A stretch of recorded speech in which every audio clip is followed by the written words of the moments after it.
So there are two topics which create a little bit of misunderstanding in the Dune Awakening community right now. So welcoming Oehrchen speaking with a new Dune Awakening update. The first topic is obviously server migrations. There is apparently a little misunderstanding of what is happening right now, and I want to talk about it. And later we do a little excursion to the polar caps which have been announced. So what is actually happening right now? There's this news article here on the Dune website, and they are closing down. So Funcom is closing down around 162 servers in Dune Awakening. And obviously, like, social media is, plenty of people are saying, oh, the game is dying and everything is closing down, etc., etc. But I want to say this is absolutely normal. Closing down servers, especially 1 or 2 years after the launch, is an absolutely normal thing to happen. Guild Wars 2 did it, World of Warcraft did it, because people just move on from the game.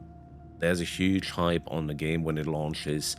Afterwards, people move on and maybe play something different. Maybe they realized this game is nothing they would play for long term.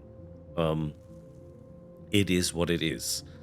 But you don't have to worry, your stuff will still be saved and you can transfer either by your own or you will be forced to move. There's a whole article how all of this works, what you can do, what you can prepare. Maybe you want to prepare your base so it can be built on, yeah, let's say a different terrain, because you're not guaranteed to get your old building spot back. You have to basically use a base reconstruction tool and use a backup of your base and set it to a place you like in this animation here. You can find it on the Dune website. I will link it in the description below, but I don't think there's a lot of drama to be made. From what I've seen here, on the 26th of May, the worlds will be closed down. So if you want to migrate or move manually, do it before then. Otherwise, you will be forced, and then you can basically claim a reconstruction tool and a vehicle backup tool to get your stuff back when you're on your new server. Yeah, so absolutely no drama. Oh, there's a worm in the background, I hear him. When you move to a private server, there's no way back. So you can move to a private server if you like with your friends, but you will never be able to move the character back to a public server, at least for now. I don't know if Funcom is going to change it. Probably will, but just keep in mind, self-hosted servers and private servers, you won't be able to move back. So that's about server migrations. Nothing dramatic. I don't know why people make such a fuss about it. Here's an entire list of the servers that are shutting down.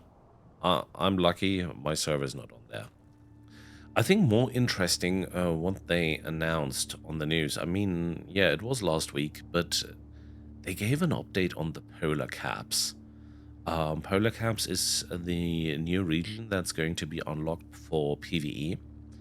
And yeah, it's going to be cold. Damn cold.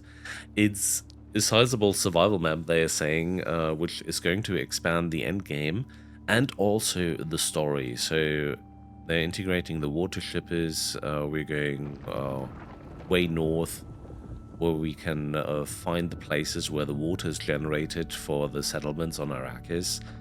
I'm super excited about that. It's not coming with the 1.4 update though. The 1.4 update is coming on the 19th of May with the Water Wars DLC to complete the Seasons Pass. They're going to prepare everything for our way over to the polar caps, which I find interesting. The Water Wars DLC, however, it sounds like there is going to be some war with the DLC content. However, it's only going to be a cosmetic. I talked about it in a different video. Found it a little bit disappointing that there's only going to be a cosmetic and no, yeah, like special missions like in the Lost Harvest. But it is what it is. I can understand their decision. I can understand why they're not doing it, because obviously everyone who bought the game wants to have access to new story content. And the story content is good in Dune Awakening. Polar Cap is coming later.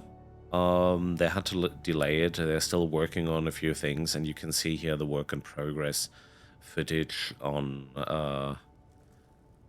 what's there to be. Little sand here, very rocky. You see the ice.